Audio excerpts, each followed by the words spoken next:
can imagine me in front of my, 9 people in my leasing company, or in front of 20, 30 odd rugby players, what I used to like to do was whatever we were discussing, I'd want them to discuss it first, literally without me in the room. So I'll just give you an example.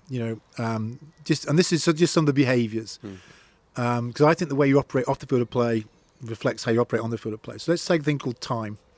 I am neurotic about time. I'm never late for anybody, ever. Unless there's something massively happened out there, I can't be on time, but I'm never late. I think time says more about an individual or teams of people and probably anything I can think about. So I had this big conversation with players, so I set the whole scene, and I said, I can see Johnson looking at me, so, where's this going? I said, well, I'm going to leave the room now. I want you to discuss time, because I don't want to stand it for the next 8 years going, guys, don't be late. I want to just put it as absolute part of our culture. So they kind of got it. This is why I think Johnson was a genius. He kind of got this. So they had a big chat about it. He came back to me in a bit of paper, said, we get what you're saying. So we're going to say time is 10 minutes early. So if you call a meeting to start at 9 o'clock tomorrow morning, we'll be in the room at 8:50. And the key thing about this teamship rule, Jake, you can only become a teamship rule if you get 100% agreement. So it's not a case of 99% or 9 out of 10. If you get 100% agreement from the people in the room, they then present it to you, the leader. You can still go yes or no. If I don't like what they come back with, I'm not giving away any authority here. I actually don't believe in democracy too much. I'm in charge of this team. But what I do want is their thoughts on this. I want them to all agree it. So that he came back to me, said Lombardi time, 10 minutes early. And I then read it, that's it. And then we think of a name. We called it Lombardi time, after Vince Lombardi, a famous American football coach. You meet and you'll meet these players, just meet any England rugby players, go Lombardi time, and they'll go 10 minutes early.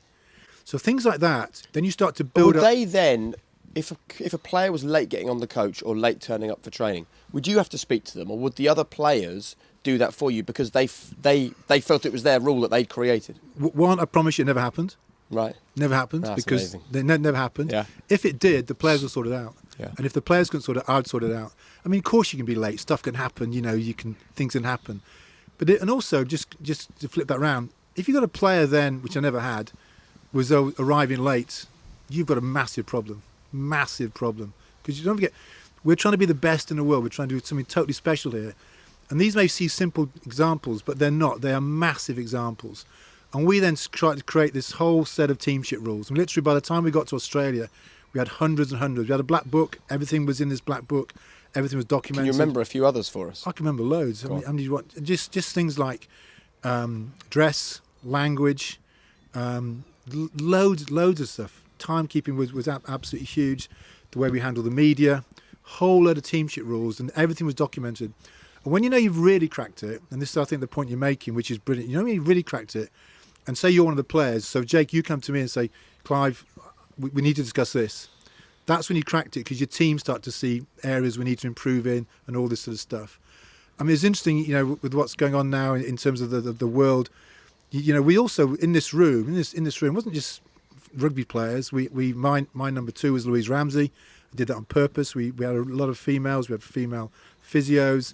So I wanted them in the room, and this is all to be discussed. For example, what is acceptable language? Because what is acceptable language for 15 guys may not be acceptable, and even the guys may accept it. So we discussed language. When can you use colourful language? When you can't. So the language one, for example, was within the team. Obviously on the training field, fine, but within the team room, if you want to make a point, you can use colourful language, but only do if you want to make a real big point. But once you leave this team room, zero bad language. You can't say the word bloody, anything. Really? Because you could be outside in a restaurant, a kid should be next to you, you swear, that could be front page news. So you start to create this teamship rules. And what I'm saying is, it sounds easy, but it's not, because it's got to be driven by the leader. I understood it inside out and back to front. So I'll just lead on stuff, leave the room. But then when you've really cracked it, you can get into talk about rugby. I'm going to talk about line-out defence from this. You guys have a chat about it. I'm going to come back. I want your views on it. So you can actually just not be behaviours. It's your business as well. And this is what I did with a leasing company. This is what I did with my small company. And we called it teamship. And I've never read about it. And it's not easy to put in place. It sounds easy, but it's not, because the leader's got to absolutely believe in it. What I like about it, though, and you'll relate to this, Damien, it takes a set of rules and it basically turns rules into culture. It stops them being rules, doesn't it? It becomes a culture. Jake, I'm often asked, how do you get a culture? So teamship. That's the culture. The culture is the black book, and the detail. You know how we treated the media, wives and girlfriends. We had all sorts of stuff about what is acceptable, what is not acceptable, and literally hundreds in the end. You know, just loads. The dress one was interesting. You know, we had a big thing about, you know, suddenly some guy, and I didn't like this. I was at breakfast, and we're in Penny Hill Park, beautiful hotel, who were fantastic for us.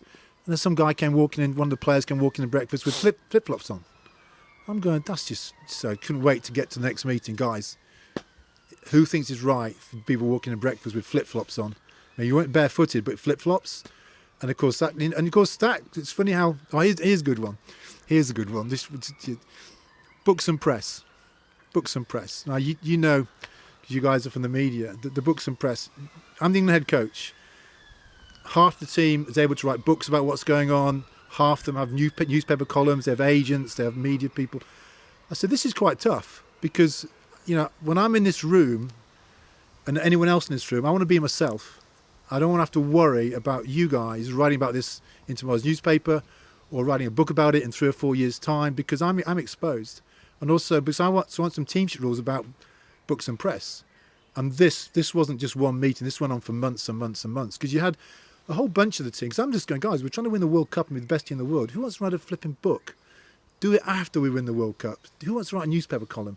Anyway, but obviously some of the players were getting well paid to write newspaper columns. They want to do books. And so there's a big kind of no agreement within the actual team. And eventually they came back to me. And Jono again came back to me and he said, well, I think we've got there on this. And he said, you know, we want to write books, we want to do newspaper columns, but what we all agree is we'll never write anything in the column or the book that anybody in the room, from you to another player or doctor or physio, would ever take offence at. Now, I kind of read that as a leader, so I'd had literally 1 or 2 weeks on this because it hadn't gone anywhere near far enough. But this had gone on for so long, and eventually I agreed it. I said, okay, that's going to be our teamship rule on books and press. And, you know, I can't recall a single thing ever written by a player, even now, that's critical of anything within that team. So I often say, you know, when you read Martin Johnson's book, it is the most deadly, dull, boring book you'll ever read. But he still sold teamship rules. That's why teamship rules. But he sold millions of copies of it. So you haven't got to dish the dirt. So, and also, you know, I talk about this with businesses now. You know, you know, we've obviously, you know, racism, you know, harassment, diversity, inclusion is top of the agenda.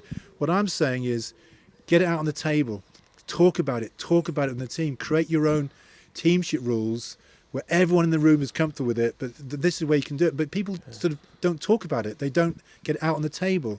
And then you can find, because, you know, I absolutely believe in diversity and inclusion in terms of that diversity of thought, diversity of opinion, but it's teamship rules. But you want to get, and you'll be amazed where some people start talking about stuff. You go, wow, I just didn't know this. I just didn't realise this. And it's teamship rules. And it's so powerful, but it's got to be delivered by the leader of the team. You can't just stand back and go, guys, teamship rules the way you go. And you must be able to go yes or no. But you want real debate, you want thought, you want diverse opinions, and that side actually works. And it was so important for us. So important for us. So can I ask you that's it. But also, but it's what teamship is, Jake. It's a style of leadership, and it's a mild style of leadership. It's not a weak style. I think it's a really strong style, because, you know, as I say, I still think as a player.